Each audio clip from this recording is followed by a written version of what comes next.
এই দেখ আমার মা আমার জন্য নুডলস পাঠিয়েছে। এই দেখ আর আমি সমোসা নিয়ে এসেছি। চল এখন খাওয়া শুরু করে দেই। মিনা রাজু তোমরা খাওয়ার আগে হাত ধুয়ে আসো। ঠিক আছে ম্যাম, আমরা এখনই হাত ধুয়ে আসতেছি। এরা হাত না ধুয়ে চলে আসবে না তো? যাই আমি এদের পেছনে গিয়ে দেখে আসি। এই তো এখানে সাবান রাখা আছে, তাড়াতাড়ি করে হাত ধুয়ে ফেললি। আমার হাত ধোয়া হয়ে গেছে, এবার এখান থেকে চলে যাই। তোর হয়ে গেছে, এবার আমি হাত ধুয়ে ফেললি। এই তো হাতে সাবান লাগিয়ে নে, এবার হাত ধুয়ে ফেললি। আমার হাত ধোয়া হয়ে গেছে, এবার তাড়াতাড়ি করে খেতে চলে যাই। আরে এরাই নোংরা সাবান দিয়ে হাত ধুচ্ছে, এভাবে তো ওদের শরীরে আরো জীবাণু ঢুকবে।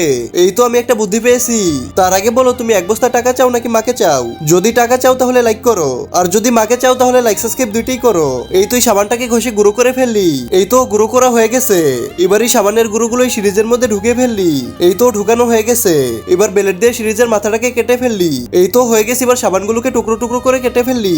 এই তো হয়ে গেছে। এবার এইগুলোকে নিয়ে ওয়াশরুমে রেখে আসতে হবে। আমাদের খাওয়া হয়ে গেছে, চলো এবার গিয়ে হাত ধুয়ে আসি। বাচ্চারা আসার আগে তাড়াতাড়ি করে এইগুলো এখানে রেখে দেই। চলো এবার হাত ধুয়ে ফেলি। আরে সাবান গেল কোথায়? এইগুলো তো অনেক ছোট ছোট সাবান। চল এইগুলোই একটা করে নিয়ে হাত ধুয়ে ফেললি। এই দেখো আমাদের হাত কত পরিষ্কার হয়ে গেছে।